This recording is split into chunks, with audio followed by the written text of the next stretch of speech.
चौथीचा इतिहास शिकतोय पोरगा, राज्यसेवा करायला आलाय आणि गड आला पण सिंह गेलाचं लेक्चर ऐकत बसलाय, नोट्स कशा काढाव्या. चुकलं ना राजा तुझं. तुझा जन्म PSI बनण्यासाठी झालेला आहे, ते फार भारी आहे, पहिलं ते घे. आणि आपली परीक्षा पद्धती पण ती थोडीशी मधल्या काळामध्ये चुकली. जी परीक्षा पद्धती बरोबर आहे, म्हणजे ते एक major reason, one of the major reasons म्हणताय. आज करे सो कल कर, कल करे सो कब वो पता नाही, म्हणून तो प्लॅन सारखा चेंज होत जातो मुलांचा. आता कुठेतरी होप्स वाढलेत आमचे पण की यार महाराष्ट्राचा टक्का वाढू शकतोय UPSC रिझल्ट मध्ये. अभ्यास करून करून मृत्यू ह्या लेवलला आलेला जर का असेल तर तो यशस्वी होतोच. अगदी 12वी 3 वेळेस फेल झालेला विद्यार्थी देखील IAS बनतो. या UPSCच्या बाजारात असा खरं शिक्षक आहे का की जो सांगतो हे माझ्याकडे जमणार नाही आणि तू दुसरीकडे बघ. मुलं ते जाहिरातबाजी जी होते ना त्याचे बळी होतात. बिगिनिंग जर का व्यवस्थित असेल तर एंड सुद्धा चांगला असतो. पहिल्या अटेम्प्ट मध्ये तुम्ही अधिकारी होऊ शकता, तुम्ही UPSC किंवा राज्यसेवेसारखी परीक्षा पास होऊ शकता. त्याच्यापेक्षा पहिले 1-2 वर्ष जर का प्राणपणाने केले ना तिथंच सोय होते. त्याला जाग डायरेक्ट कधी येते माहितीये का? प्रिलिमच्या पेपरची आन्सर की आल्यावर. आपले सगळेच चुकलेत.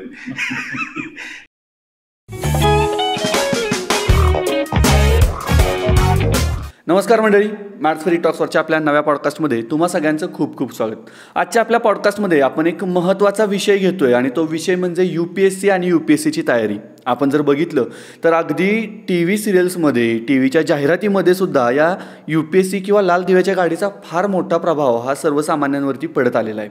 आणि त्यामुळं आपल्याकडे सुद्धा आईवडिलांचं एक स्वप्न असतं की माझा पोरगा कोण बनणार, तर तो UPSCतून अधिकारी बनेल, तो कलेक्टर बनेल, तो पोलीस प्रशासनात जाईल. त्यामुळं या UPSCची नेमकी वास्तवता काय आहे याच्याबद्दल चर्चा करण्यासाठी खास पुण्यावरून आमचे मित्र अरुणराज जाधव आणि एका IAS ट्रेनिंग सेंटरचे डिरेक्टर चंद्रकांत सोमवंशी सर आपल्या पॉडकास्टमध्ये आलेले आहेत. तर तुम्हा दोघांचं या पॉडकास्टमध्ये खूप खूप स्वागत. धन्यवाद. सर, आपल्या UPSCच्या प्रश्नाची किंवा पॉडकास्टची या सुरुवात करताना मला सुरुवातीलाच विचारायचं की म्हणजे क्रिकेटर समजा बनायचं असेल एखाद्या माणसाला तर त्याच्याकडे ती शारीरिक कष्ट करण्याची ताकद लागते, तेवढी इच्छाशक्ती लागते की त्याला रोज सकाळी ते हेक्टिक जे काही शेड्यूल असेल ते पार करायला हवं. आणि प्रत्येक गोष्ट त्या गोष्टीसाठी काहीतरी कॅरेक्टर डिफाईन्स करत येत असते. जर एखाद्याला वाटतंय की मी UPSC करावी, जर एखाद्याला वाटतंय की मी उद्याचा कलेक्टर व्हावं, मी उद्याचा पोलीस कमिशनर व्हावं, तर त्यासाठी ही परीक्षा करण्यासाठी असे कोणते कॅरेक्टरिस्टिक्स आहेत की जे स्वतःमध्ये असले पाहिजेत, असं आता तुम्ही या क्षेत्रात आहात बरेच दिवस म्हणून तुम्हाला वाटतं? कॅरेक्टर्स असे स्पेसिफिक नाहीये, पण मेहनत करण्याची तयारी पाहिजे. अच्छा. प्रिपरेशन मध्ये लागल्यानंतर, तयारीला सुरुवात केल्यानंतर ते कॅरेक्टर्स डेव्हलप होत जातात. ते अडॅप्टेशन आहे, ती प्रोसेस आहे है ना. इनिशियलीच असलं पाहिजे असं काही नाही, तुमच्यात ते इनबिल्ट असलं पाहिजे असंही काही नाही. हे कशावरनं सिद्ध करता येईल की या तयारीच्या नंतर जे क्लिअर होतात, जे कॅन्डिडेट सिलेक्ट होतात, फायनल सिलेक्शन मध्ये असतात, त्यांचं बॅकग्राऊंड जर चेक केलं तुम्ही तर ते काही असं पर्टिक्युलर एका बॅकग्राऊंडने येतात असं नाहीये.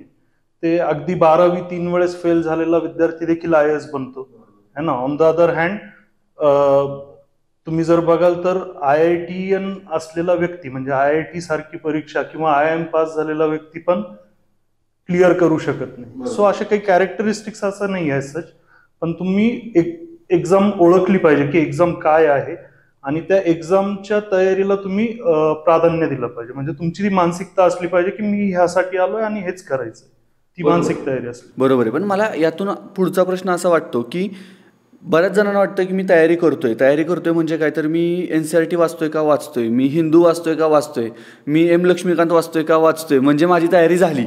ह्याच्या पलीकडचं माहीतच नसतं बऱ्याच वेळा. त्यामुळं मी तयारी करतोय ती योग्य मार्गावरती करतोय का हे चेक करण्यासाठी कोणती व्यवस्था आहे का? योग्य गायडन्स असणं खूप महत्वाचं आहे. कारण युजली काय होतं की आपलं जे अकॅडमिक बॅकग्राऊंड आहे ते आणि तयारीला लागण्याचा काळ यामध्ये जास्त तफावत नसते. म्हणजे टाइम डिस्टन्स खूप नसतो की आपण एक 2-4 वर्षाचा गॅप घेतला अकॅडमिक संपल्यानंतर आणि मग तयारीला लागलो, असं काही होत नाही. आपण युजली ग्रॅज्युएशनच्या किंवा पोस्ट ग्रॅज्युएशनच्या लास्ट इयरला किंवा सेकंड इयरला असताना आपण तयारी सुरू करतो है ना, किंवा पास आउट झाल्यानंतर तयारी सुरू करतो लगेच. आपण त्या अकॅडमिक्सचा जो अभ्यासाचा अप्रोच आहे तो विसरलेलो नसतो आणि तोच अप्रोच घेऊन आपण कुठेतरी UPSCची तयारी सुरू करतो. आय थिंक इथे सगळा गोंधळ उडतो. मुलांनी मुळात काय केलं पाहिजे की ॲस्पायरंट्सने की या एक्झामची गरज काय, म्हणजे ती एक्झाम आपल्याकडनं ऍज अ ॲस्पायरंट काय एक्सपेक्ट करते, काय नेमकं अभ्यासायचं आहे आपल्याला आणि कसं अभ्यासायचं हे खूप महत्वाचं आहे. त्यामुळं योग्य गायडन्स असणं महत्वाचं आहे, पण प्रिपरेशनला सुरुवात तुम्ही सिलेबसला हात लावण्याआधी माझं असं म्हणणं की तुम्ही एक्झामची गरज ओळखा. बरोबर. एक्झाम तुमच्याकडनं काय एक्सपेक्ट करते ना ते ओळखा. मग त्याच्यासाठी वेगवेगळे टूल्स आहेत किंवा त्यासाठी वेगवेगळे फंडेज आहेत की तुम्ही काय केलं पाहिजे टू अंडरस्टँड की एक्झामला काय आवश्यक आहे. मग मला वाटतं की तुमचं प्रिपरेशन सुरुवात होतानाच योग्य डिरेक्शनने होतं. इट डज नॉट डिस्ट्रॅक्ट आणि मग तुम्ही योग्य टार्गेट हिट करता विदिन गिव्हन टाइम फ्रेम. असं ते आहे. आता मला खूप महत्त्वाचा प्रश्न विचारायचा सर, तुमच्याकडे पण येतो मी, की मे किंवा जूनमध्ये या भरतीचा किंवा या UPSCच्या परीक्षेचा निकाल लागतो आणि निकाल लागल्यानंतर आता सर्वसामान्य वाचक आणि सर्वसामान्य माणूस म्हणून ज्यावेळी तो पेपर मी वाचत असतो त्यावेळी एका विद्यार्थ्याचा फोटो एका अकॅडमीच्या पॅम्पलेटवरती असतो, यशस्वी झाला आहे म्हणून त्याचाच फोटो आणखीन 3 अकॅडमीजच्या ह्याच्यावरती असतो. माझी स्वतःची अकॅडमी आहे आणि तेव्हा मी सांगतो की आमचा विद्यार्थी तुम्हाला दुसरीकडे दिसणार नाही. जर तुम्हाला शंका असेल तर तुम्ही येऊन विचारा की हा विद्यार्थी तुमच्याकडे कधी होता, मी ते डिटेल्स दाखवू शकतो. त्यामुळे मला बाकीच्यांना विचारायचा 100% हा अधिकार आहे असं मी समजतो. की मुळात मी जो गुरु निवडला आहे तो गुरु मला भरती करणार आहे, तो गुरु मला यशस्वी होण्यासाठी मदत करणार आहे, हे विद्यार्थ्यांना कळणार कसं? कारण जाहिरातबाजी एवढी प्रचंड आहे आणि आपला मानवी स्वभावाचा नियम आहे की जे आपण जास्त वेळा बघतो, जास्त वेळा ऐकतो ते बरोबर आहे असं आपल्याला वाटतं. मी त्याचं ते उदाहरण खूप वेळा देतो. माझ्या आवडीचं उदाहरण आहे. लहानपणी प्रत्येकाने म्हणजे एका सर्टन वयामध्ये प्रत्येकाने ती फेअर अँड लवली क्रीम लावलेली आहे. कोणी विचार नाही केलेला ती मुलांसाठीची आहे का मुलींसाठीची आहे, पण लावलेली आहे प्रत्येकाने. मग ते मार्केटच ते बंबार्ड करत असतं आपल्यावरती ह्या सगळ्या गोष्टी, हे असं आहे, हे असं आहे, असं आहे. आता तो तुमचा प्रश्न जो आहे की एक विद्यार्थी वेगवेगळ्या अकॅडमीमध्ये दिसतो किंवा वेगवेगळ्या यांच्या पोस्टरवरती दिसतो, तर होतं कसं, तो विद्यार्थी जो आहे त्याचं जर का कुठं समाधान नाही झालं तर कदाचित दुसऱ्या अकॅडमीमध्ये जाण्याची शक्यता नाकारता येत नाही. म्हणजे आता सपोज माझा विषय आहे शिकवण्याचा इंडियन पॉलिटी आणि इकॉनॉमिक्स, सर शिकवतायत जॉग्रफी आणि इथिक्स, पण त्याला जर का हिस्ट्री या विषयामध्ये मदत हवी आहे, बरोबर आहे, मग मी त्याला स्पष्टपणे सांगणार की अरे हिस्ट्री हा काही माझा जॉनर नाही किंवा it is not my cup of T, असं जर का मी त्याला मी तुला सांगू शकेल त्याच्यामध्ये कुठं अडतंय वगैरे, पण त्याचं जर का त्याच्यामध्ये समाधान होत नसेल तर तो दुसऱ्या कोणाकडे तरी निश्चितपणे जाणार आहे त्याचं समाधान करून घेण्यासाठी. कारण की तो आला इथं कशासाठी, मला खुश करायला नाही आलेला, तो स्वतः पोस्ट मिळवायला आलेला आहे. मग त्याचं जोपर्यंत समाधान होणार नाही तो जाणार आहे कुणा ना कुणाकडे, तर तो जाणार आहे. जिथं त्याचं समाधान होतं मग तिथं तो परत परत जात राहणार आहे त्या विषयासाठी म्हणून. आणि मग तशा वेळेस ती शक्यता नाकारता येत नाही. आणि दुसरं उत्तर जे आहे ते तुम्हालाही माहिती आहे, सगळ्यांनाही माहिती आहे, त्याच्यामध्ये मी काही जात नाही. पण हे असं होतं की एक विद्यार्थी एक दोघांकडे गेलेला असणार आहे, टेस्ट सिरीजसाठी तरी गेलेला असणार आहे किंवा प्रिलिमसाठी एका ठिकाणी राहिला, मेन्ससाठी दुसरीकडे गेलेला असणार आहे, हे शक्यता आपण नाकारू शकत नाही, असू शकतं. आणि त्याच्यामुळेच आता गाईडलाईन्स असे आलेले आहेत जे काही महिन्यांपूर्वी असं झालेलं आहे की फारच त्याच्या संदर्भात कडक असे नियम आलेले आहेत. इनफॅक्ट आपण कायदा म्हणलं तरी सुद्धा चालेल. आता क्लासवाल्यांना हे सांगणं गरजेचं आहे की हा विद्यार्थी तुमच्याकडे कधी होता आणि काय होता हे सांगणं गरजेचं, कारण हे गरजेचं आहे. आता सांगावं लागेल त्या क्लासवाल्यांना, नाहीतर फक्त फ्री इंटरव्ह्यूचं सेशन ठेवायचं, तो विद्यार्थी येतो इंटरव्ह्यू द्यायसाठी, त्याला तयारी करायची असते म्हणून तो येतो. ह्याचा अर्थ त्यांनी जी काही मेहनत केली ती सगळी माझ्याच मार्गदर्शनाखाली केली हा क्लेम करणं तसं चुकीचं आहे. मग त्याच्यामुळेच ही आता गाईडलाईन्स आलेली फार महत्वाची, जी की आता येणाऱ्या काळामध्ये फॉलो होईल आणि एक विद्यार्थी जो आहे तो इतर ठिकाणी दिसणार नाही, म्हणजे असं आपण म्हणू शकतो, गृहीत धरू शकतो. बरोबर. आता मी एक विवेकानंदांचा किस्सा ऐकलाय, खरा खोटा माहीत नाही मला, पण त्यांनी सांगितलं की तुम्हाला ज्यावेळी गुरु निवडायचा तर गुरुची आधी परीक्षा घ्या आणि जर त्या परीक्षेला गुरु पात्र ठरला तर मग त्याच्यावरती डोळे झाकून विश्वास ठेवा. ते परमहंसांचा कॉईनचा काहीतरी किस्सा होता की त्यांनी सांगितलेलं दुसऱ्याने दिलेलं कॉईनसुद्धा घेऊ नका आणि विवेकानंदांनी त्यांच्या बसण्याच्या खालीच जागेवरती ठेवलं. त्यावेळी ते ताडकन उठले आणि ते चिडले की हे कसं काय इथे आलं वगैरे वगैरे. तर आता तुम्ही जसं म्हणालात की माझा इतिहास हा विषय नाही आहे, तर मी सांगू शकतो एखाद्याला की it's not my cup of T असे किती मेंटॉर्स, असे किती गुरु किंवा आकडेवारीत जाऊ देत, पण असं खरं खरं या शब्दप्रयोग थोडासा वेगळा करतोय, पण या UPSCच्या बाजारात असा खरं शिक्षक आहे का की जो सांगतो हे माझ्याकडे जमणार नाही आणि तू दुसरीकडे बघ? परत बाजार आहे, मार्केट इट इज, शक्यता फार कमी आहे, पण कमी जरी असली तरी शक्यता आहे ही त्यातली गोष्ट आपण नाकारू शकत नाही. शक्यता आहे त्याच्यामध्ये, सांगतात खूप सारे जण सांगतात. फक्त ते भरपूर वेळा होतं कसं, तुम्ही जे म्हटलात की विद्यार्थ्याने पहिल्यांदा शिक्षक जो आहे तो टेस्ट करणं गरजेचं आहे किंवा गुरु जो आहे तो टेस्ट करणं गरजेचं आहे. पण माझे मित्रमैत्रीण जे विद्यार्थी म्हणून येतात ना, ते काय करतात, ते एक ऑरा घेऊन येतात सोबत.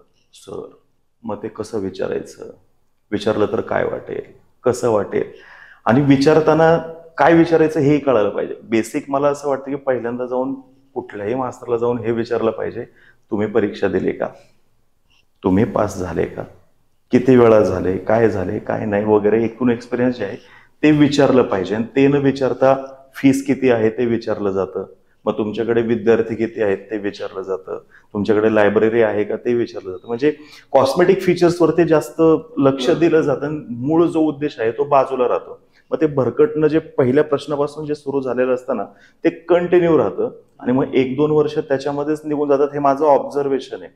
सर तुमचंही कदाचित बरोबर आहे. तेच मुलं ते जाहिरातबाजी जी होते ना त्याचे बळी होतात. म्हणजे ह्या प्रोसेसमध्ये कुठेतरी कुठला क्लास लावो हे सिलेक्ट करताना, किंवा मग एक पर्टिक्युलर सब्जेक्टसाठी कुठला शिक्षक योग्य ठरेल वगैरे, ते कुठेतरी बाजारीकरण आहे प्रकार तो. इथे योग्य गायडन्स होत नाहीये आणि महाराष्ट्रासारख्या ठिकाणी तर तो प्रॉब्लेम आहेच. म्हणजे त्यामुळे कुठेतरी टक्का पण कमी आपण बघतोच आहे.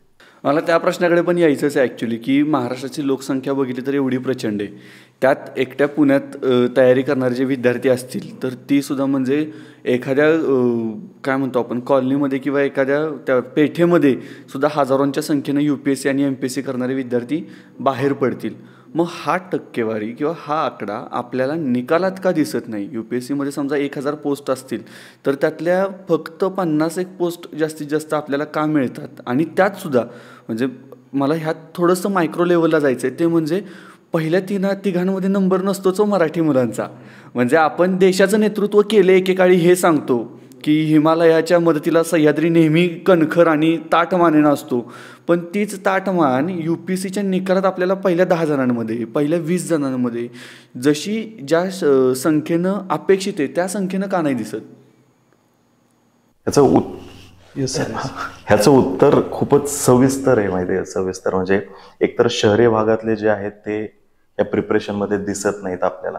म्हणजे कशामुळं, म्हणजे पुणे किंवा मुंबई रोजगाराची इतर संधी उपलब्ध आहेत, IT इंडस्ट्री आहे, ऑटोमोबाईल इंडस्ट्री आहे, म्हणून त्यांचा फोकस कशावरती आहे, 11वी-12वी झालं पहिले इंजिनिअरिंग करू, IIT मेलो, नाहीतर अब्रॉड जावा, तिकडे जाऊन MS करा, मग या. मग राहतो कोणता क्राऊड, जो आपला ग्रामीण भागातला आहे किंवा निमशहरी भाग जो म्हणू शकतो, तिथली मुलं येतात, मोठी स्वप्न बघून या ठिकाणी येतात. मग आता सुरुवात कुठून आहे, म्हणजे आपण सुरुवात जिथं केली होती, क्रिकेटचं उदाहरण देऊन आपण सुरुवात केली होती. क्रिकेट खेळायसाठी 2 गोष्टी लागतात, म्हणजे काय, एकतर प्लेयर लागतात, दुसरं साहित्य लागतं, बॅट आणि बॉल. पण ह्याचा अर्थ बॅट आणि बॉल आहे म्हणजे मला क्रिकेट उत्तम खेळता येतं असा त्याचा अर्थ नाहीये. बरोबर आहे. त्याच्यासाठी प्रशिक्षण चांगल्या दर्जाचं पाहिजे, प्रशिक्षक चांगल्या दर्जाचा पाहिजे, तरच तुम्ही म्हणू शकता की मी क्रिकेट चांगल्या पद्धतीने खेळू शकतो आणि मी कुठेतरी जाऊन रिप्रेझेंट करू शकतो. तेच इथे सुद्धा लागू होतं. तुमच्याजवळ साहित्य आहे, लक्ष्मीकांत आहे, तुमच्याजवळ GC लिऑंग आहे, NCERT आहे, स्टेट बोर्ड आहेत, म्हणजे मी पास झालो, नाही असं नाहीये. तुम्हाला त्या ठिकाणी चांगला मार्गदर्शक असणं फार गरजेचं आहे. मार्गदर्शकाला सातत्याने प्रश्न विचारणं गरजेचं आहे. तो डायलॉग होणं फार गरजेचं आहे दोघांमध्ये. प्रश्न उत्तरवाला जो डायलॉग आहे ना, ज्याला डायलेक्ट म्हणतो आपण, ते होणं फार गरजेचं आहे. ते होत नाही, हे एक. आणि दुसरी गोष्ट अशी आहे की मार्केटमध्ये आपल्याला असं दिसून येतं की तो विद्यार्थी येतो IAS बनण्यासाठी, पुण्यामध्ये किंवा मुंबईमध्ये येतो, तो औरंगाबादला येईल, कुठलंही जे मेन सेंटर आहे त्याच्या जवळपास तिथं येतो, IAS बनायचंय, IPS बनायचंय, अगदी त्याच्या अलीकडे आलो तर DC DOSP बनायचंय. पण मग क्लासमध्ये आल्यानंतर असं होतं, त्याला सांगितलं जातं नाही, तुझा जन्म PSI बनण्यासाठी झालेला आहे, ते फार भारी आहे, पहिलं ते घे, हे नाही सांगत की आपला क्लास PSIचा आहे. बरोबर आहे का नाही? किंवा बाबा माझ्याकडे ती एक्सपर्टी नाहीये ते शिकवण्यासाठीची जी काही पूरक यंत्रणा लागते ती नाहीये, हे सांगितलं जात नाही. मग तो मुलगा पण त्याच्यातच राहतो, नाही मला PSI बनायचंय. आला होता IPS बनायला, ते चेंज होतं, शब्द इकडे तिकडे होतात आणि ते PSI वगैरे असं तसं व्हायला लागतं. आणि आपली परीक्षा पद्धती पण ती थोडीशी मधल्या काळामध्ये चुकली. जी परीक्षा पद्धती बरोबर आहे. म्हणजे ते एक major reason, one of the major reasons म्हणता येईल की राज्यसेवा जी आहे, म्हणजे जी UPSC नंतर, UPSC सिलेक्शन नंतर, UPSCतून कोण सिलेक्ट होतं? IAS, IPS, IRS ना, ऍडमिनिस्ट्रेटिव्ह पोस्टचे लोक. त्याच्यानंतर जे रिक्रुटमेंट होतं ते स्टेट PSC थ्रू सिलेक्ट होतात. त्या सगळ्या पोस्ट साठीची जी परीक्षा आहे, प्राईम पोस्ट ज्या स्टेट PSCतून येतात त्या आहेत DC, DYSP वगैरे. आणि ती परीक्षा पद्धती कुठेतरी 2012 आय थिंक 2012-13 पासून ती ऑब्जेक्टिव्ह टाईप केली. काय रिझन्स असतील त्यांना माहिती, पण ती ऑब्जेक्टिव्ह टाईप झाली. आणि तिथून खरा मला वाटतं की गोंधळ उडाला की जे कॅलिबर असलेले विद्यार्थी आहेत की जे UPSC पण क्रॅक करू शकतात, कारण राज्यसेवेत ते चांगली पोस्ट काढतायत, but they never increase their scope to UPSC to bring that UPSC in their ambit, की मी ती पण परीक्षा देऊ शकतो सोबतच. कारण सिलेबस काही प्रमाणात सेम होता आधी, म्हणजे आतापर्यंत, आणि परीक्षा पद्धती कम्प्लिटली डिफरंट. दोन्ही परीक्षा म्हणजे पूर्व आणि मुख्य दोन्ही पण ऑब्जेक्टिव्ह टाईप राज्यसेवेच्या बाबतीत. आणि UPSC बघाल तर मेन एक्झाम जी आहे, मुख्य परीक्षा, ती डिस्क्रिप्टिव्ह आहे. म्हणजे दोन्हींना लागणारी तयारी वेगळ्या लेवलची. मग एका वेळेस दोन्ही शक्य नाही होणार, कारण दोन्ही पण मोठ्या क्लिष्ट म्हणेल मी, क्लिष्ट परीक्षा आहे. अवघड नाही पण क्लिष्ट आहेत, कॉम्प्लेक्स स्ट्रक्चर आहे त्यांचं, तेवढा सिलेबस वगैरे वगैरे. आणि आता कुठेतरी होप्स वाढलेत आमचे पण की यार महाराष्ट्राचा टक्का वाढू शकतोय UPSC रिझल्टमध्ये. कारण जे अधिकारी होत आहेत DC, DYSP त्यातले काही आता आम्ही ओळखतो बऱ्याच जणांना की आमच्या सोबत प्रिपरेशनला असलेले किंवा आमच्या गायडन्स अंडर तयारी करून आणि सिलेक्ट झालेले लोक जे आहेत राज्यसेवेतून, ते कॅलिबर आहे त्यांच्यामध्ये की UPSC पण क्लिअर करतील.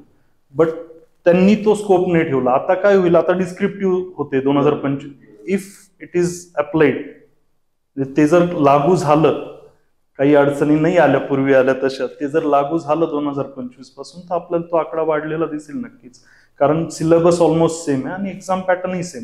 सो मी जर राज्यसेवा देतोय तर मी ही पण तयारी ठेवेल की मी UPSC पण लिहू शकतोय. राज्यसेवा मराठीत तर UPSC पण मराठी लिहिण्याचा ऑप्शन आहेच की. सो नक्कीच टक्का वाढेल असं वाटतंय, पॉझिटिव्ह साईड जर बोलायची झाली त्याची तर. ते MCQ जो पॅटर्न आहे त्याच्यामध्ये एक मजा अशी होती, म्हणजे ते माझे बाबा उदाहरण सांगायचे की त्यांच्याबरोबर एक मित्र होता, तो गणिताचा अभ्यास कसा करायचा, मुंबईचं गणित आलं तर 400 रुपये उत्तर, मुंबईचं गणित आलं तर 400 रुपये उत्तर, मुंबईचं गणित आलं तर 400 रुपये उत्तर, मुंबईचं गणित आलं तर पण मुंबईच्या ऐवजी पुन्हा आलं आणि उदाहरण बदल तर आता काय, आता माहितच नाही, आता काय संपला मग विषय त्या ठिकाणी. हे असं काहीतरी, ती MCQ जो आहे त्याच्यामध्ये पाठांतर प्रचंड आहे, प्रचंड पाठांतर, वेड्यासारखं पाठांतर करावं लागत होतं.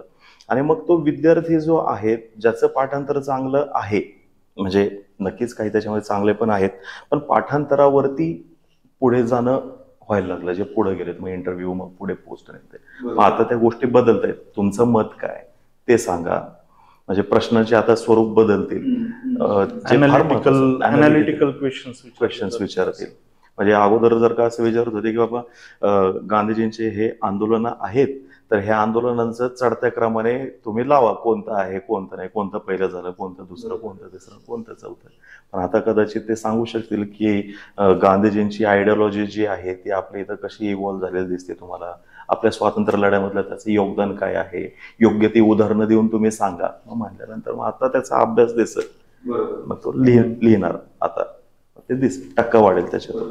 आता हा जो सिलेबस चेंजचा आपला विषय झाला MPSC मध्ये, काय म्हणतो आपण, आन्सर रायटिंग मोड जो चेंज केला गेला, त्याच्यामध्ये ज्यावेळी पहिल्यांदा हा मोड त्यांनी आणला की बाबा तुम्ही ऑब्जेक्टिव्हच घ्या, मेनसुद्धा ऑब्जेक्टिव्ह घ्या आणि सगळंच आपण ऑब्जेक्टिव्ह घेऊया, त्यावेळी त्याच्या आधी जे MPSC मधून सिलेक्ट झालेले होते त्यातला बहुतांश वर्ग त्या MPSCच्या धोरणावरती नाराज झालेला होता की असं नका करू.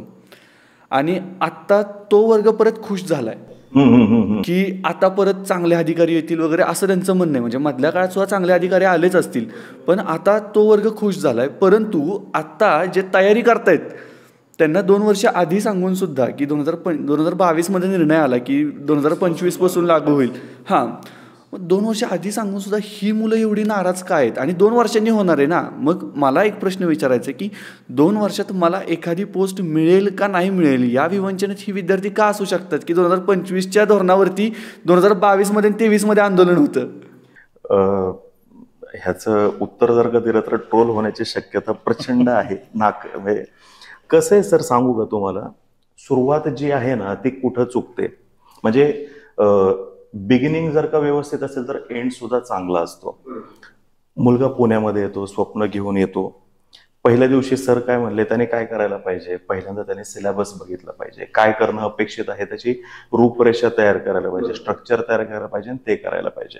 पण मार्केट त्याला काय सांगतं, पुण्यात आल्यावर झेड ब्रिज, सिंहगड, सगळं जे आहे ते एक्सप्लोर करण्यामध्येच त्याचं पहिलं वर्ष निघून जातं. आणि मग त्याला जाग डायरेक्ट कधी येते माहिती का, प्रिलिमच्या पेपरची आन्सर की आल्यावर आपले सगळेच चुकलेत. मग त्याच्यानंतर तो परत जोमाने कामाला लागतो. नाही यार, आता ही पूर्व परीक्षा आता जाऊ दे, आपली झाली, आपण पुढच्या पूर्व परीक्षेची तयारी करूया, त्यावेळेस सुट्टी नाही द्यायची. तो करतो, नाही असं नाही, पण पूर्व परीक्षा होते एप्रिलमध्ये, मग असतो मे, आणि लगेच परत जून येतो, परत पावसाळा सुरू होतो, मग परत सिंहगड, परत तेच. म्हणजे त्याच्यात त्याची चुकी अशी काही नाहीये. तो पुण्यात आलेला असतो, त्याला सगळं एन्जॉय करायचं असतं, पण ते एन्जॉयमेंट करणं जे ते स्वप्नाचे प्रामाणिक नाही राहू देत. गडबड इथं होते त्यांची. आणि मग प्रत्येक वेळेस मला ते जमेल का, मला ते जमेल का, तो स्वतःच्या क्षमतेवरती जो आहे ना, क्षमतेवरती त्याचा अविश्वास व्हायला लागतो. पण त्याला येतं ना. 10वीमध्ये प्रत्येकाने लिहिलेले आहेत ना उत्तरं, 12वीमध्ये प्रत्येकाने उत्तरच लिहिलेले आहेत, ग्रॅज्युएशन मध्ये प्रत्येकाने उत्तरं लिहिलेले आहेत.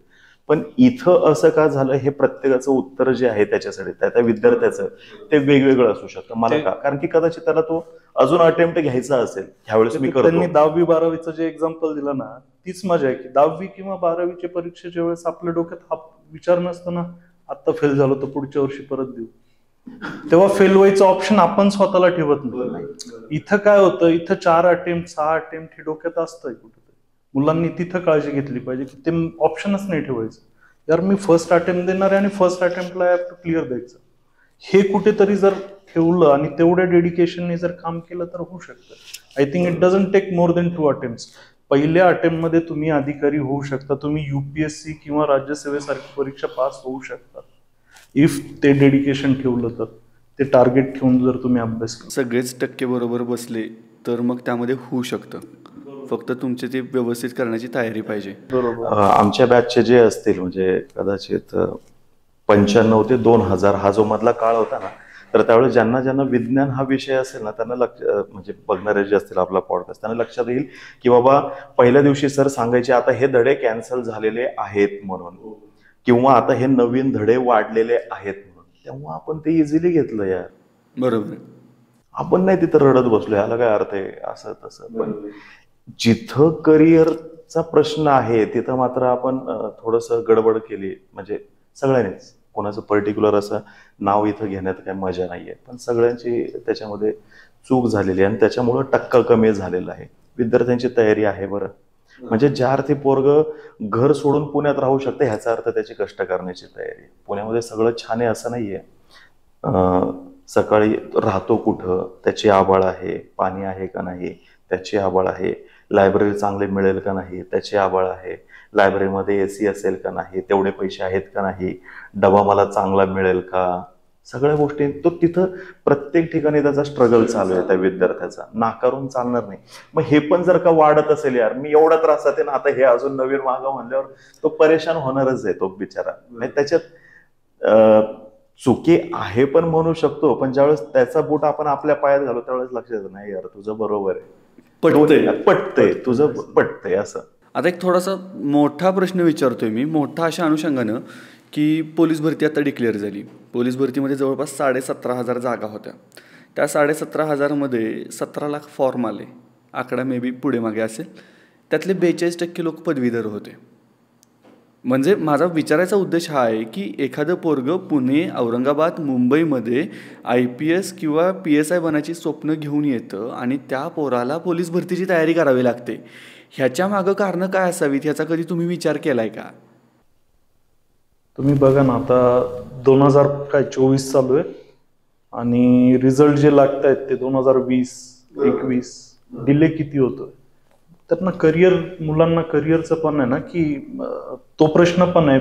पालक विचारतायत, सोशल प्रेशर आहे सोसायटीमध्ये, त्यांचे रिलेटिव्ह, फ्रेंड सर्कल सगळे विचारतायत की कधी सेटल होशील, काय करतोय. हा प्रश्न वारंवार त्यांच्या डोक्यात फिरतोय. सो आय थिंक त्यामुळे ते परीक्षा पण इतर जे काही ऑप्शन्स आहे सगळे चाच पडून बघतायत की कुठे ना कुठे झालं पाहिजे असं. म्हणजे कदाचित पहिल्यापासून हीच मागणी आहे की UPSCचे निकाल जसे वेळेवरती लागतात तसे कदाचित MPSCचे लागायला सुरुवात झाली. आणि मी माझ्या मते 2005 पासून बघतोय की MPSCचा हा इतिहासच आहे की थोडंसं पुढं थोडंसं मागं काही ना काहीतरी दरवेळी चालूच आहे. आपली मन आहे ना, सरकारी कामाने 10 दिवस थांब, 4 नाही आता 10 दिवस थांबावंच लागेल, पर्याय नाहीये. पण हे करायचं म्हणल्यानंतर आहे ना, ह्या गोष्टींसोबत काय म्हणतात, ह्या ज्या सगळ्या गोष्टी त्या पेशन्स वाढवतात. म्हणजे मला असं वाटतं फक्त ते अंगाशी यायला लागलं की त्रास व्हायला लागतो. म्हणून ते मुलं मग इतर पर्याय जे आहेत ना ते शोधायला लागतात. मुलगा आलेला असतो कसं अभ्यास करायला, काहीतरी पोस्ट काढायला. पण सोशल प्रेशर जसं सर म्हणतायत, गावातले आजूबाजूचे आहेत ना, ते तलाठीचा पण निकाल लागला तरी त्याला विचारतात तू नाही दिली का ती परीक्षा, तुझं नाव दिसत नाही. बरोबर आहे. त्याच्यामुळे तो परेशान होतो. मग काहीतरी आता हाताशी यायला पाहिजे म्हणून ती संख्या जी आहे ना ती आपल्याला वाढलेली दिसते की बाबा आकडा जो आहे तो वाढत चाललेला आहे. बरोबर. आणि ग्रॅज्युएशन झाल्यानंतर अभ्यास सुरू केलेला असतो किंवा कुणीतरी नोकरीमध्येच सोडलेली आहे ती तयारी सुरू केलेली असं केलेलं असतं. मग त्याला पर्यायच नसतो इतर काहीतरी करण्याचा. खंड पडलेला आहे त्याचा आता मध्ये 2-3 वर्षांचा. आणि परत जुन्या ठिकाणी जाणं म्हणजे परत शून्यापासून सुरुवात करण्यासारखं असतं. त्याच्यापेक्षा इथे जे हाताला मिळेल ते घ्यायला पाहिजे असं त्याला वाटतं. आणि दुसरा पर्याय पण नसतो त्यासमोर. आणि जर का आपण ह्याच्यातली काही वर्षापूर्वीची जर का आकडेवारी बघितली तर आर्ट्सवाले, कॉमर्सवाले ह्या विद्यार्थ्यांसमोर पर्यायच नव्हते म्हणून ते करत होते. पण आता इंजिनियर्सचा सुद्धा टक्का ह्याच्यामध्ये मोठ्या प्रमाणामध्ये आपल्याला वाढलेला दिसतोय. येतानाच सरांचं आमचं बोलणं असं झालं की दरवर्षी 10 ते 12 लाख मुलं आपल्या इथं 10वी पास होतात. तितकीच मुलं 12वी पास होतात आणि तितकीच मुलं जी आहेत त्याच्या 1-2 लाख आपण कमी करत की जे ग्रॅज्युएशन कम्प्लीट केलेले आहे. तेवढ्या प्रमाणामध्ये रोजगार निर्मिती होते का? रोजगार म्हणण्यापेक्षा नोकऱ्यांची निर्मिती होते का? हा एक मुद्दा आहे. मग काय, जे भेटेल ते पहिलं घ्या आणि स्वतःला सिक्युअर करा. आणि त्याच्यामध्ये चुकीचं असं काही नाहीये असं मला वाटतं. काहीतरी हातामध्ये घेऊत आणि मग आपण पुढच्या तयारीला पोटा पाण्याची सोय करू आणि मग बघता येईल. पण ते पोटा पाण्याची सोय करूयात हे कुठं होतंय माहिती का? 3-4 वर्ष इकडे दिलेले असतात त्यांनी, मग ते काहीतरी करायला विचारतात. त्याच्यापेक्षा पहिले 1-2 वर्ष जर का प्राणपणाने केले ना तिथंच सोय होते. हा होते ना, का नाही होणार? सर तुम्ही एक बघा, मी मागं एक ट्विटरचं हे वाचत होतो, थ्रेड वाचत होतो. पॉलिटिशियन्स जे आहेत ना, पॉलिटिशियन्सची पुढची पिढी जी आहे ना ते खूप सिरियसली घेते पॉलिटिक्सला. They take politics very seriously.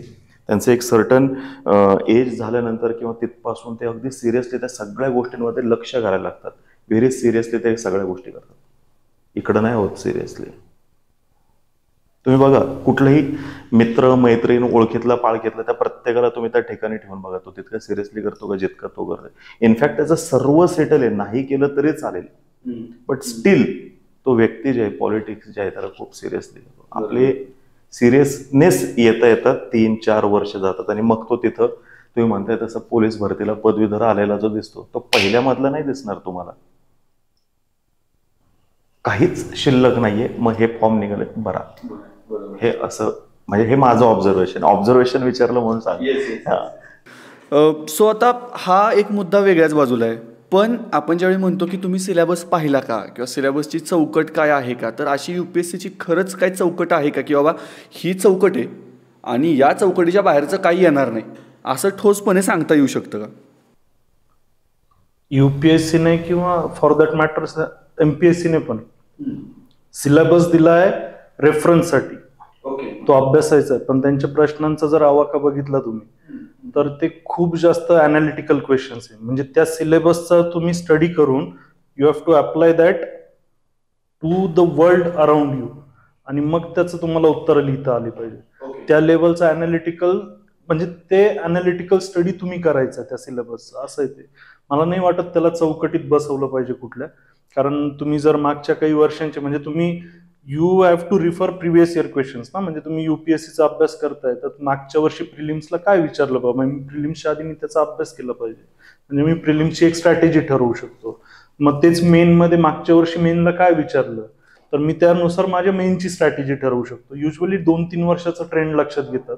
So आम्ही पण मुलांना तेच रेकमेंड करतो की मागच्या 4 ते 5 वर्षांचा अभ्यास तुम्ही करा, की काय प्रश्न आले, कसले टॉपिक आले, कसे विचारला प्रश्न, मग तो स्टॅटिक सिलेबस मध्ये तो काय म्हणून मेन्शन केलाय तो टॉपिक, त्याच्यावर प्रश्न येताना कसा आला, त्याच्याने तुम्ही एक्झामची स्ट्रॅटेजी बनवू शकता. पण चौकटीत आय थिंक त्यांनी जर तुम्ही जर युपीएससीचा सिलेबस नीट बघितला तर त्यांनी काहीच सोडलं नाहीये, काहीच नाही. इंटरनॅशनल रिलेशन्स, इंटरनल सिक्युरिटी, तुमच्या आजूबाजूला असलेलं सगळं, आणि मग करंट अफेअर्स ते आहेच की. मग करंट अफेअर्स मध्ये अगदी सगळंच विचारतात है ना. सो चौकट अशी नाहीये. अभ्यास करताना तुम्ही खूप जास्त रेफरन्स घ्यायचा प्रिव्हियस इयर क्वेश्चन्सचा, तो ट्रेंड लक्षात घ्यायचा, प्रश्न कसे विचारतात, त्याचे मॉडेल आन्सर्स युजली तुम्हाला मिळतात. मॉडेल आन्सर्स जे टॉपर सिलेक्ट झालेत त्यांचे मिळतात, कोचिंग सेंटर्स वाले देतात मॉडेल क्वेश्चन आन्सर्स, किंवा मग तुम्हाला तुमचे जे टीचर्स आहेत या फील्डमधले ते तुम्हाला सांगतात की उत्तर कसं लिहिणं अपेक्षित आहे. ते जर चांगलं जमलं तर आय थिंक चौकट किंवा असं काही मॅटर नाही करत. म्हणजे अभ्यास फक्त तुम्हाला सिलेबस धरून अभ्यास करायचा आहे, पण रेफरन्स प्रिव्हियस इयरचं घ्यायचंय, त्या क्वेश्चनचं घ्यायचं की प्रश्न कसा विचारला गेला. तोही ट्रेंड फॉलो होईल याची काहीच हे नाही, शाश्वती नाही. म्हणजे समुद्रात उडी मारायची आणि खाली पहिलेली चेन काढायची. एक्झॅक्टली. तुमचा अटेम्प्ट आहे तेव्हाच ट्रेंड चेंज केलं तर मग अगेन तो एक प्रॉब्लेम आहे. असं होतं. मीनवाईल तुम्ही I think you get adapt to that culture, की यार कल्चर ॲज इन त्या लेवलचं तो अप्रोच तुमच्यात बिल्ड होतो. तुम्ही तेवढे मॅच्युअर इनफ होता, जर तुमचा अभ्यास खरंच चांगला असेल तर तुम्ही मॅच्युअर इनफ होता की असा प्रश्न परत येईलच अशी शाश्वती नाहीये, हा ट्रेंड फॉलोच होईल असं नाहीये, वेगळ्या पद्धतीने प्रश्न विचारला जाऊ शकतो. सो ते आहे, मॉडेल क्वेश्चन्स बनवतात अकॅडमीवाले, ओके, ते फॉलो करायचं. आता याच्यामध्ये म्हणजे लॉकडाऊन नंतर आणखीन एक अभ्यासक्रमात बदल झाला किंवा शिकवण्याच्या पद्धतीमध्ये बदल झाला, की ऑनलाईन प्लॅटफॉर्म बरेच अवेलेबल झाले आणि त्याच्या माध्यमातून विद्यार्थी अभ्यास करायला लागले. मग या ऑनलाईन प्लॅटफॉर्मवरती अभ्यास करून खरंच अभ्यास होतो का, हा एक प्रश्न आहे माझा. 2 पद्धती आहेत ह्याच्यामध्ये. आता कसं ऑनलाईन वरती शिकवलं जाऊ शकतं, अभ्यास करायचा का नाही हे ते त्या विद्यार्थ्यावरती आहे. बरोबर आहे. म्हणजे आता तुमच्या हातामध्ये टूल आहे, मोबाईल आहे, इंटरनेट आहे, पाहिजे तेवढं वापरा. शिकवणारा चांगलंच शिकवतो, पण आपल्या बोलण्यामध्ये जे परत परत येते, इव्हॅल्युएशन फार महत्वाचं आहे. त्याचं इव्हॅल्युएशन जे व्हायला पाहिजे. म्हणजे आता परीक्षा पद्धती काय आहे, आन्सर रायटिंगची आहे. बरोबर आहे. मग आन्सर रायटिंग ज्यावेळेस तुम्ही करत असाल तर ते आन्सर रायटिंग करत असताना प्रत्येकाला 2 आणि 3 मार्क मिळणारच आहेत त्या प्रश्नाला. पण खरा संघर्ष कुठं आहे, त्या प्रश्नासाठी 5 मार्क मिळवायचे, 5.5 मार्क मिळवायचे 10 पैकी. बरोबर.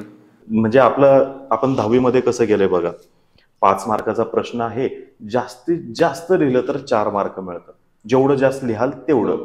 पण इकडं तसं नाहीये. त्याने तुम्हाला शब्दाची मर्यादा पाळायला लावलेली आहे. त्या शब्द मर्यादेमध्ये उत्तम उत्तर तुम्ही लिहिणं गरजेचं आहे. उत्तम इन द सेन्स समोरच्याला कन्व्हिन्स करायचंय, अपील झालं पाहिजे. बरोबर. आणि त्यासाठी गाईड असं काही नाहीये, नवनीत घेऊन आलो, GS1चं नवनीत घेऊन आला आणि केलं नाही. आणि म्हणून मग अशा वेळेस जे आहे त्यावेळेस चांगला शिक्षक जो आहे तो गरजेचा आहे. शिक्षकाचं काम कसं आहे माहितीये का, जिम मध्ये जे तुम्हाला सपोर्ट देणारा असतो ना, तुम्ही वजन उचलताना, शिक्षकाचं काम पण तेवढंच आहे. वजन तुम्हालाच उचलायचंय, पण आम्ही तुम्हाला तो सेट कम्प्लीट करायला मदत करू. बोटच लावणार, आम्ही सगळं नाही उचलणार, आम्ही बोट. पण ते बोट लावणं जे आहे ना, तो तुम्हाला सेट कम्प्लीट करायला मदत करतं. अर्धा मार्क जो आहे ना तो मॅटर करतो.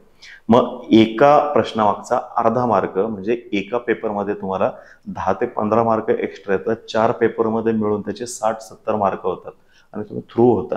हे समजणं फार गरजेचं आहे. 3 मार्काचं कोणी लिहितंय, 2 आणि 3 मार्काचं. जनरल जे काही आपण वाचतोय किंवा जे काही वाचलेलं आहे त्याच्यावरून तेवढं, पण त्याच्या पलीकडे एक्स्ट्रा काहीतरी हवंय. त्याचं पॉप्युलर म्हणजे माझ्या सांगण्यातलं नेहमीच उदाहरण असेल, जर का 100 मीटर आपण आता पळायला सुरुवात केली ना, आपण सगळेच पळणार आहे 15 सेकंदात, 16 सेकंदात, कदाचित आपण सगळे पळू. पण वर्ल्ड रेकॉर्ड 9-10 सेकंदाचं जे आहे त्याच्यासाठीची मेहनत आहे, त्याच्यासाठीचा ट्रेनर आहे. आपल्याला 9-10 सेकंदात कम्प्लीट करायचं, 15-16 सेकंद सगळेच करायलेत, ते नाही अपेक्षित. आणि म्हणून हे फार महत्वाचं आहे ह्याच्यातलं. ऑनलाईन जरी असलं, ऑनलाईन मधून तुम्ही किती त्याचा फायदा करून घेतात, सांगितलेली प्रत्येक गोष्ट किती ऐकून घेतात, ती ऐकून घेतलेली गोष्ट तुम्ही इम्प्लिमेंट किती करताय, ती इम्प्लिमेंट केलेली चेक कशी करून घेताय. म्हणजे आम्ही ज्यावेळेस आपल्याकडे मुलांचे ऑनलाईन वाले पण जरी मुलं असतील तरी सुद्धा ते पाठवतात, त्यांचे कधी स्कॅन करून पाठवतात, कोणी त्याच्या हार्ड कॉपीज पाठवतात, आम्ही त्याचे इव्हॅल्युएशन करतोय. मग हे चुकलंय राजा तुझं, हे बरोबर आहे, हे असं लिहिता आलं असतं.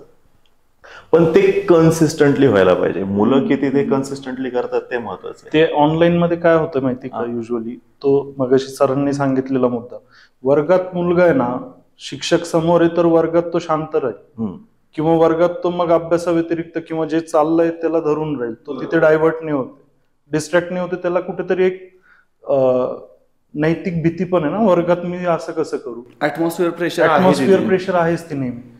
ऑन द अदर हँड तुम्ही ऑनलाईन बघताय, मोबाईल तुमचा, लॅपटॉप तुमचं, घर तुमचं, वातावरण तुमच्या कंट्रोलमध्ये, कधी पॉज केलं कोणाला कळतंय. लाईव्ह सेशन असो, रेकॉर्डेड असो, मी पॉज केलं म्हणजे मी माझं नुकसान केलं तिथे. का? कारण मी तिथून डिस्ट्रॅक्ट झालो. मी काहीतरी करून परत येईल ना, तेव्हा पहिलं वाला कॉन्सन्ट्रेशन लूज केलेलं असेल. बरोबर. पहिले मुद्दे जे डोक्यात येत होते, पहिला रेफरन्स जो येत होता ते ऐकत असताना तो मी मिस केलाय. परत तिथे येणं थोडंसं डिफिकल्ट जाणार आहे. त्यामुळे ऑनलाईन मला वाटतं होईल किंवा शक्य आहे, पण त्यांच्यासाठी जे खूप डेडिकेटेड आहे, खूप सिन्सिअर आहे त्यांच्या प्रिपरेशनला, रिस्पॉन्सिबल आहे. This is exception sir. म्हणजे मी सांगतो ना, exceptions are not the rules, है ना. सगळ्यांना अप्लाय नाही होणार, म्हणजे सगळेच ऑनलाईन तेवढे डेडिकेटेडली प्रिपरेशन नाही करू शकणार. आणि युपीएससी सारखी जी एक्झाम आहे, जिथे मेन एक्झाम डिस्क्रिप्टिव्ह आहे, त्याचे आन्सर्स तुम्हाला इव्हॅल्युएट करून घ्यायचेच आहेत, घ्यावेच लागतील. तुम्ही लिखाण तुमचं खूप चांगलं आहे, तुमचं अंडरस्टँडिंग खूप चांगलं आहे, म्हणून तुम्ही उत्तर लिहिताय, एखादा प्रश्न कशा वेने विचारलाय त्याचं उत्तर तुम्ही लिहिताय, ते योग्यच उत्तर असेल असं नाहीये. त्या प्रश्नाचा फोकस जो असेल तो मे बी काहीतरी वेगळा आहे. तुम्हाला विषय माहिती म्हणून तुम्ही लिहिलं फक्त, मग ते योग्य लिहिलं की नाही हे सांगणारा कोणीतरी तुम्हाला नेहमी पाहिजे. तुम्ही तिथेच करेक्ट झाला पाहिजे. जे उत्तर तेव्हा लिहिलं ते परत रिपीट नको व्हायला. जर तुमचं चुकलेलं आहे ते तुमचं काय म्हणू त्याला आपण, ते तुमची हॅबिट नाही झाली पाहिजे ते लिहिण्याची, की यार असं मला लिहिता येतं तर तेच कंटिन्यू करेल मी असं. तिथे करेक्ट झालं की असा प्रश्न विचारल्यावर, म्हणजे क्रिटिकली अनालाइज म्हटल्यावर काय लिहायचं. महात्मा गांधींची पर्सनॅलिटी जर मी क्रिटिकली अनालाइज प्रश्नात वाचलंय आणि मी महात्मा गांधींबद्दल सगळं चांगलंच लिहितोय, तर इट इज रॉंग आन्सर. तुम्हाला 1-2च मार्क मिळणार आहे 10 पैकी, कारण तुम्ही पॉझिटिव्ह साईड लिहिली. On the other hand critically analyse म्हणजे तुम्हाला तिथे पॉझिटिव्ह आणि निगेटिव्ह दोन्ही पण हे करायचं, डिस्कस करायचं. बरोबर. अनालाइज म्हटलं असतं तर इट इज युअर कॉल, काय लिहायचं काय नाही, है ना. मग त्या गोष्टी वेळेवर करेक्ट नाही झाल्या तर आपण त्या रिपीट करतो गोष्टी, ती आपली हॅबिट होते आणि ते अनलर्न करणं खूप डिफिकल्ट जातं. त्यामुळे आय थिंक योग्य गाईड आणि तुम्ही उत्तर लिहिलं डेली बेसिसवर तर ते डेली कुठेतरी इव्हॅल्युएट झालंच पाहिजे. तुम्हाला कळलं पाहिजे तुम्ही योग्य ट्रॅकवर आहात की नाही. ते ऑफलाईन मध्ये अचिवेबल आहे, ऑनलाईन मध्ये एक्सेप्शनली अचिवेबल. ओके.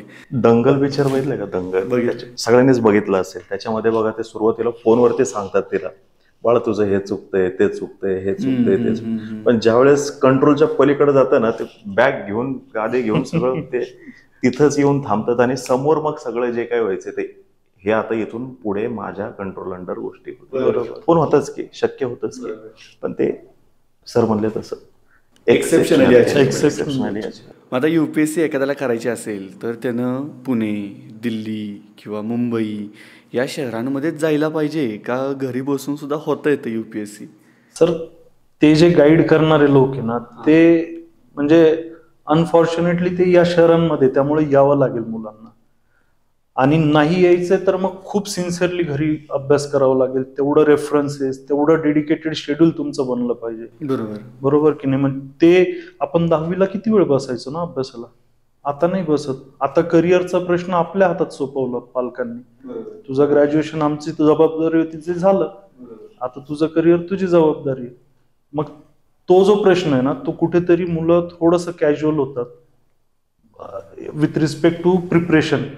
आणि करू आपण, आज नाही झालं उद्या अभ्यास करू, आजचा अभ्यास आजच का नाही होते.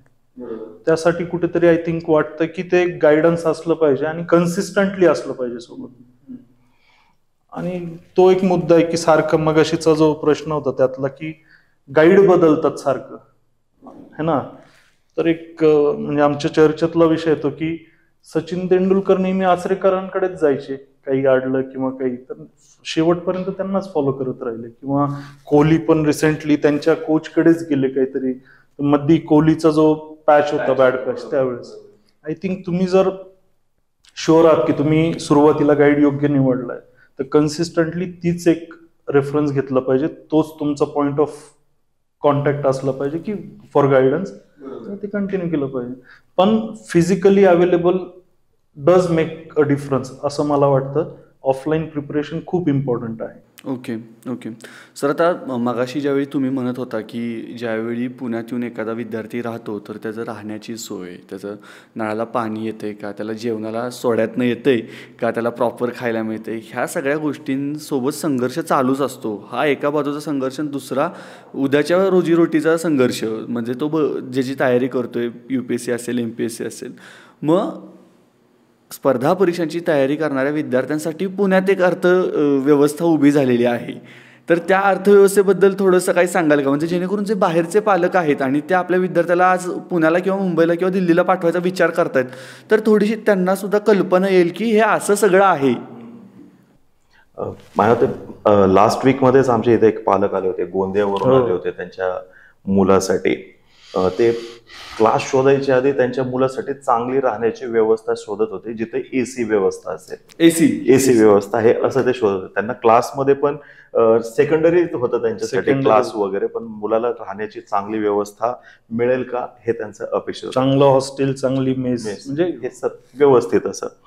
आता हे प्रत्येकाची आर्थिक क्षमता किती आहे त्याच्यावरती ह्या गोष्टी अवलंबून आहेत. घरी आपलं कुटुंब किती सुखवस्तू आहे त्याच्यावर.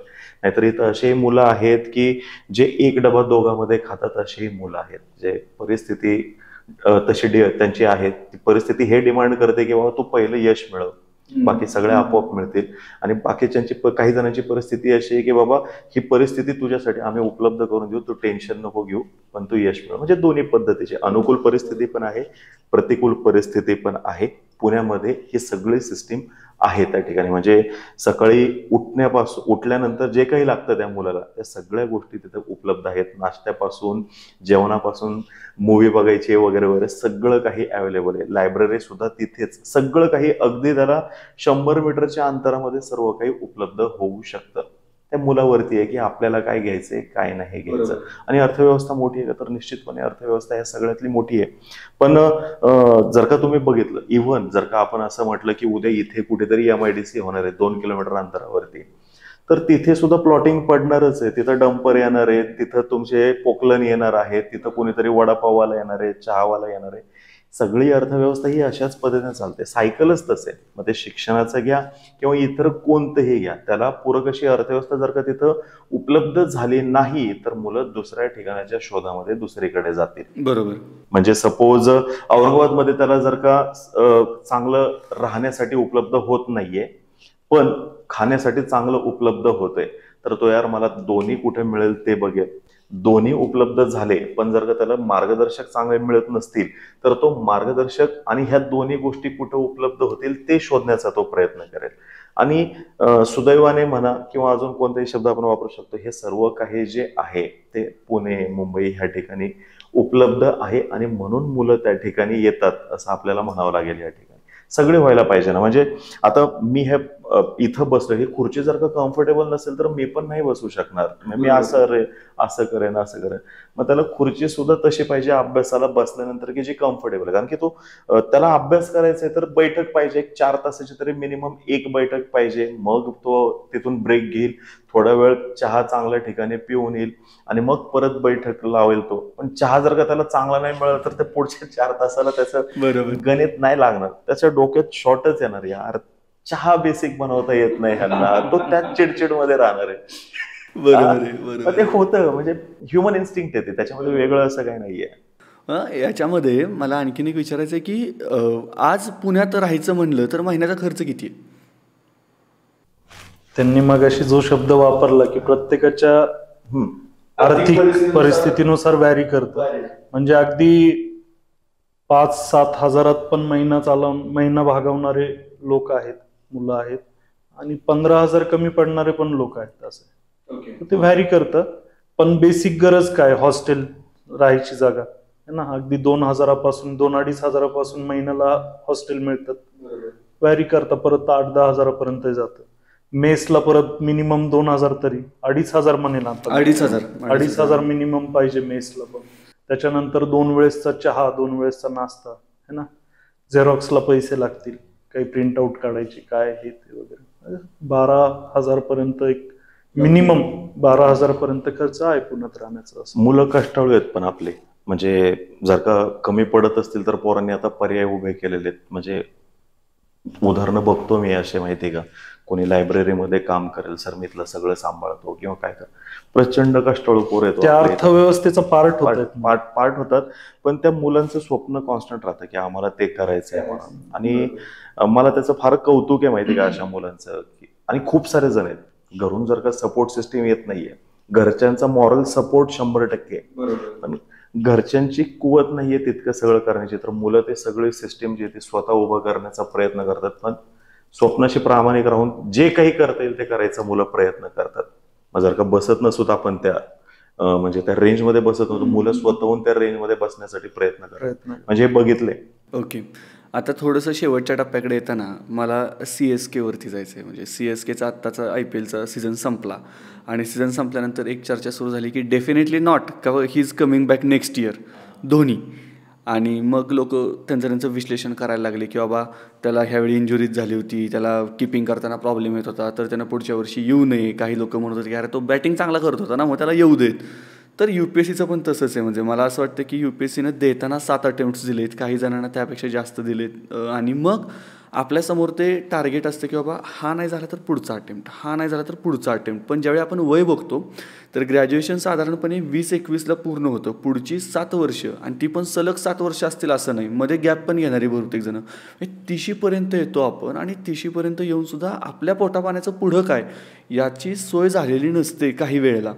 त्यावेळी मग थांबायचं कुठं आणि थांबायचं का ह्याची कारणं शोधली पाहिजेत का, आणि जर एखाद्याला थांबायचं असेल तर त्यासाठी काय कारणं पाहिजेत की बाबा ह्या गोष्टी नसतील जमत ना, तर मग तू दुसरा विचार कर, कारण वेळ अजून गेलेली नाहीये. याबद्दल काय सांगू शकाल का?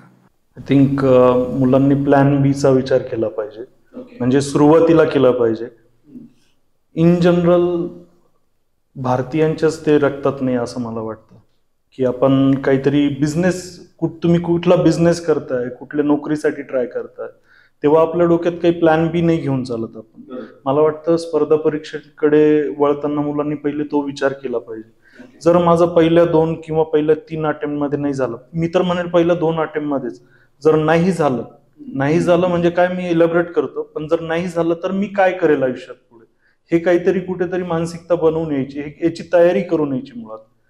आणि मग पहिले 2 वर्ष नाही झालं म्हणजे पहिल्या 2 वर्ष तू प्रिलिम्सच पास नाही होते, पूर्व परीक्षा, तर बाबा तू तुझ्या प्लॅन बीचा सिरियसली विचार कर आणि स्पर्धा परीक्षा हे नंतर सोबत घेऊन चाल. पूर्ण वेळ स्पर्धा परीक्षा आणि मग ते प्लॅन बी नंतर करू 26-27 झाल्यावर, हे चुकीचं राहील असं मला वाटतं. म्हणजे अटेम्प्ट जरी 7 दिलेले असले, UPSCने 6 दिलेले असले, किंवा राज्यसेवेने एज लिमिट दिलेलं असलं आणि नंबर ऑफ अटेम्प्ट असले, तरी तेवढे अटेम्प्ट डोक्यात घेऊ नये मुलांनी. मी बघतो बरेच मुलं प्रिलिम्स जवळ आली की मग विचारतं सर देऊ का ह्या वर्षीचा पेपर. पण आता UPSCचं असं आहे, आय थिंक ते तुम्ही फॉर्म भरला की तुमचा अटेम्प्ट काउंट होतो, तुम्ही एक्झामला जा अथवा नका जा. हा, युपीएससीचं तसं आहे.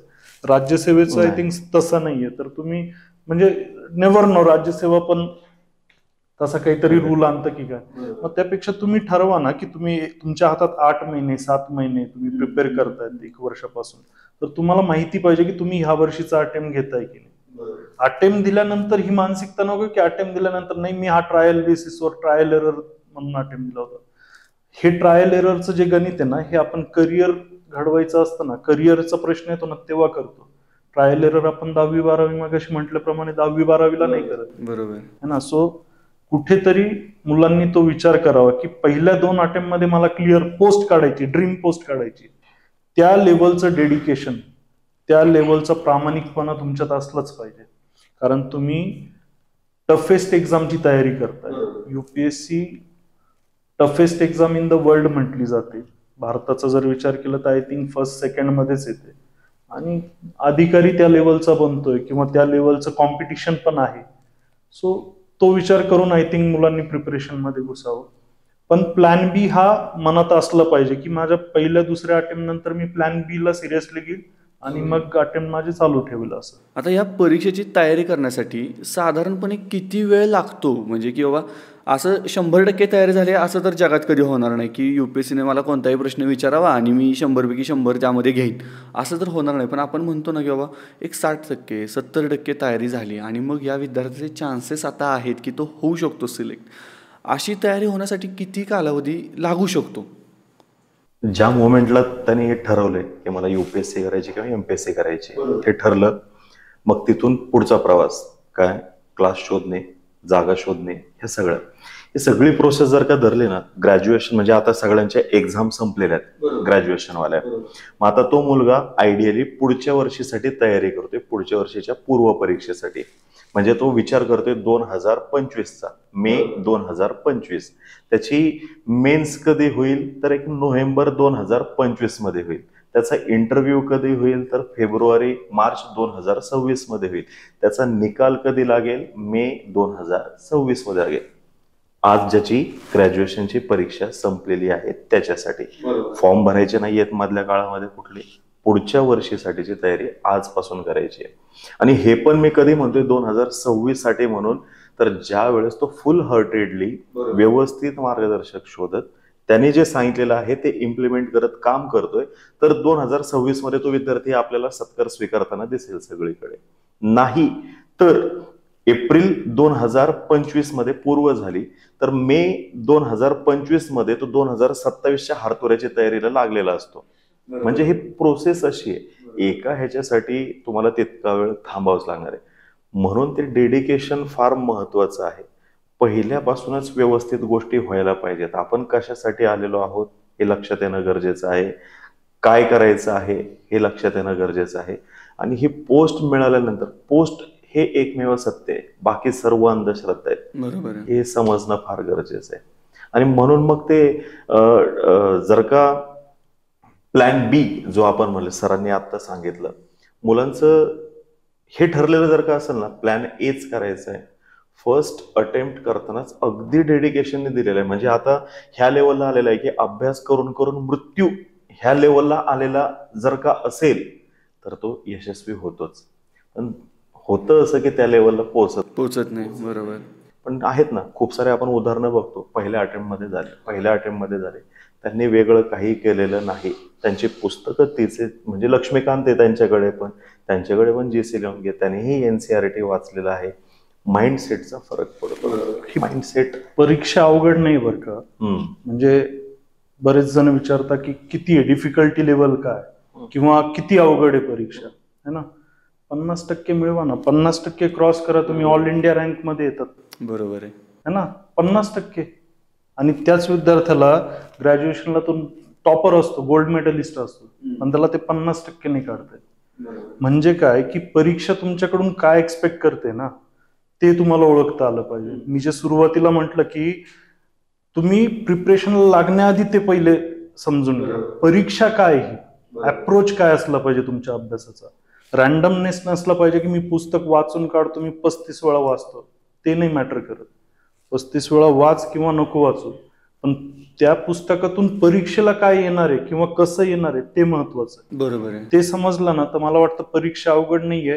तुम्हाला याचं उदाहरण देतो. दरवर्षी युपीएससी सपोज 2.5 लाख किंवा 2 लाख फॉर्म भरत असतील, त्याच्या अर्धे किंवा 75% ऍक्च्युअल एक्झाम देत असतील, तर त्यातले कमीत कमी 5,000 लोक हे IIT, IIM, ISB, ISS किंवा अशा मोठ्या इन्स्टिट्यूट्स मधून पासआउट झालेले विद्यार्थी आहे किंवा तिथले विद्यार्थी आहे, ज्या प्राईम इन्स्टिट्यूशन्स आहे ग्रॅज्युएशन पोस्ट ग्रॅज्युएशन साठीच्या, तिथले त्यांनी एंट्रन्स एक्झाम क्लिअर करून तिथे, म्हणजे हे तर ऍग्री करणार की ते टॅलेंट आहे ना, ते भारतातले सर्वात हुशार विद्यार्थी.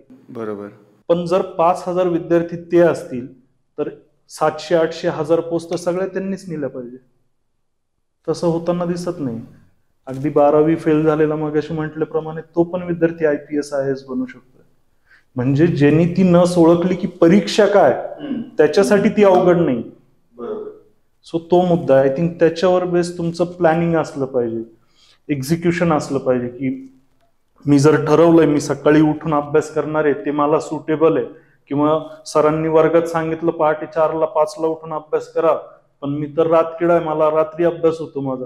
सो तुम्हाला जे सूट होईल ते करा. कोणी सांगताय म्हणून नका करू. पण तुम्ही जो प्लॅन बनवला ना, परीक्षा ओळखली, परीक्षा काय समजलं, सिलेबसची फोड केली, त्याचा अभ्यासाचा एक पॅटर्न बनवलं, एक प्लॅनिंग बनवलं, ते एक्झिक्यूट करा. ते 4 महिन्यांनी ते नवीन प्लॅन नका बनवू की आता त्याला पर्यायी हा, कारण तो एक्झिक्यूटच नाही झाला. हे चुकीचं आहे. मग तुम्ही तिथे प्रामाणिक नाही ना, मग तुम्हाला ती अवघड वाटेल. असं ते आहे. मुलं करतात ना परीक्षेच्या अगोदर, सर मला आता 75 दिवसच राहिले सर, 75 दिवसांचा प्लॅन बनवून द्या. आपण प्लॅन देतो बनवून, मग 50व्या दिवशी त्याचं येतं सर 50 दिवसांचा द्या ना बनवून. मग त्याला 50 दिवसांचा प्लॅन बनवून, मग ते असं करता करता तो 30 वरती येतो. म्हणतो सर पुढचा गडबड तिथे.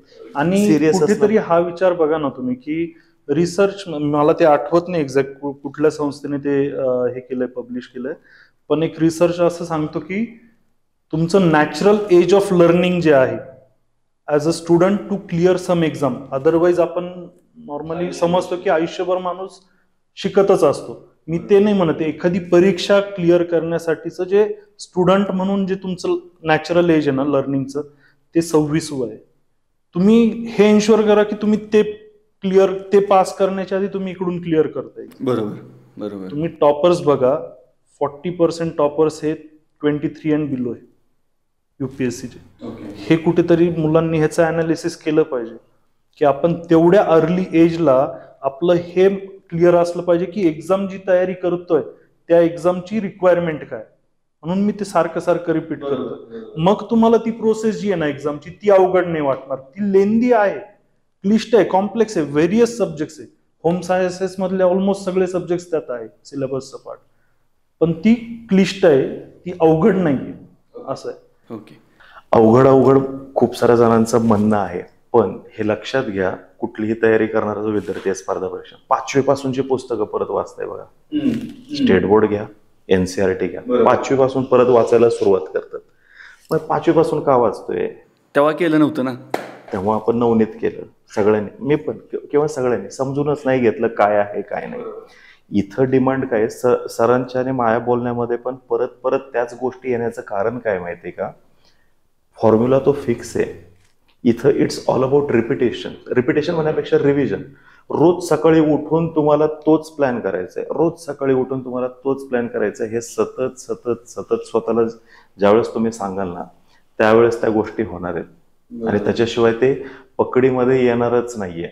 आणि मग आपला टक्का वाढत जाणार आहे, मग आपण यशाकडे जाणार आहे, त्याशिवाय नाही जाणार. परत परत तेच 3 Idiots मध्ये रॅन्चो पण नाही का म्हणाला, बेटा काबिल बनव. सक्सेस तो झक मार के पीछे आएगी. बरोबर. आता हा सर बोला. मुलं तिथे मिस करतात सर की ती एक खूप चांगलं म्हण आहे ती की कल करे सो आज कर, आज करे सो अब. इथे काय होतंय, आज करे सो कल कर, कल करे सो कब, वो पता नाही. म्हणून तो प्लॅन सारखा चेंज होत जातो मुलांचा, तो प्लॅन चेंज होत जातो त्यांना. म्हणून ते 30 दिवसाच्या प्लॅन पर्यंत, सर 30 दिवसाचा द्या, 1 महिन्यापूर्वी 60 दिवसाचा दिला होता तो विसरून जातो, कारण तो प्लॅन एक्झिक्यूट नाही होते कुठे. बरोबर. मग सर एवढे विद्यार्थी फॉर्म भरतात, त्यातून 1000 विद्यार्थी सिलेक्ट होतात, रफली 1000 दरवेळी पोस्ट संख्या कमी जास्त असते. मग त्या 1000 विद्यार्थ्यांनी वेगळं काय केलेलं असतं. म्हणजे या पॉडकास्टचा समजा आपण निचोड करायचं म्हणलं, शेवटला कन्क्लूड करायचं म्हणलं, तर त्यांनी वेगळं काय केलेलं असतं की जिथं बाकीच्यांना 3-3.5 मार्क मिळत आहेत तिथं यांना 5 मार्क मिळत आहेत. जिथं हे बाकीच्यांपेक्षा 2-2 मार्कांनी पुढे जात आहेत, जिथं बाकीच्यांना 50% मिळवायला कमीपणा येतोय किंवा तिथं अडखळत आहेत, तिथं हे 52-53% जातात आणि ऑल इंडिया रँकमध्ये येत आहेत. तो वेगळेपणा काय आपल्याला बघता येऊ शकतो? सर, त्यांनी तयारी केलेली असते परीक्षेची, प्रिपरेशन. त्यांचा फोकस हल्लेला नसतो, तेवढं डेडिकेशन असतं. त्यात त्यांना डिस्ट्रॅक्ट, त्यांनी जर शेड्यूल बनवलंय ना की मी आठवडाभर अभ्यास करेन, प्रिपरेशन करेन आणि विकेंडला मी माझ्या स्वतःसाठी, माझा विरंगुळा म्हणून मी काहीतरी पुस्तक वाचेन, मूवीला जाईल, है ना, फिरायला जाईल मित्रांसोबत, मित्रमैत्रिणींसोबत, किंवा मग ट्रेकिंगला जाईल, किंवा काय जे असेल त्याचं शेड्यूल, हे जो प्रामाणिकपणे करतोय ना की 6 दिवस मी माझ्या अभ्यासात काहीच कॉम्प्रोमाइज नाही करणार, डेडिकेशन, ती जे डेडिकेटेडली जे काही तयारी प्रिपरेशन केलंय ना, तो डिफरन्स आहे सर त्या 1000 विद्यार्थ्यांमध्ये. चांगला गुरु, एज्युकेटर जो आहे तो चांगला असणं अपेक्षित आहे त्याच्यामध्ये. म्हणजे नाहीतर मी लेक्चर असे बघितलेत, चौथीचा इतिहास शिकतोय पोरगा, राज्यसेवा करायला आलाय आणि गड आला पण सिंहगेलाचं लेक्चर ऐकत बसलाय, नोट्स कशा काढाव्या. चुकलं ना राजा तुझं. येतं एका लक्षामध्ये. स्वप्न कुठलं बघितलंय? मोठं. आणि त्या स्वप्नासाठी तो गड आला आणि सिंहगेलाच्या नोट्स जर का बघत बसला तर गोष्टी चुकतात. डेडिकेशन लागेल, मार्गदर्शक चांगला लागेल, संगत चांगली लागेल, स्वप्नांची प्रामाणिक राहावं लागेल, त्याच्याशिवाय ते होत नाही. नाहीतर आपल्या देशातला ऑलमोस्ट प्रत्येक जण क्रिकेट खेळतो. बरोबर खेळतो, पण ह्याचा अर्थ तो तिथं प्रतिनिधित्व करतो का? नाही. उसके लिए क्या लगता है? It's all about dedication. चांगला मार्गदर्शक लागेल, चांगली बॅट पण घ्यावी लागेल, चांगले पॅड्स पण घ्यावे लागतील. सगळ्या गोष्टी ज्या आहेत त्या सगळ्या गोष्टी त्यासाठी करावं लागेल. मगच सुनिश्चित होईल की भाई मैं IAS बन रहा, मैं IPS बन रहा, अदरवाइज DC DYSP बन रहा. बरोबर. हे बेसिक गोष्टी आहेत. Yes sir. So I guess या पॉडकास्टमध्ये थांबायची इथेच वेळ आलेली आहे. तुम्ही दोघं खास पुण्यावरून या पॉडकास्टसाठी आलात आणि खूप चांगली चर्चा UPSCच्या अनुषंगानं आपली झाली की जेणेकरून ॲस्पिरंट्स आहेत, त्यांचे पालक आहेत, किंवा ज्या लोकांना वाटतं की माझ्या मुलानं पुढे जाऊन त्या लाल दिव्याच्या गाडीतून यावं, तर त्यांच्यासाठी हा पॉडकास्ट कुठेतरी थोडासा तरी माहितीशीर ठरेल अशी खात्री आहे. तुमचे पुन्हा एकदा वेळात वेळ काढून इथं आल्याबद्दल खूप खूप आभार. थँक्यू. धन्यवाद.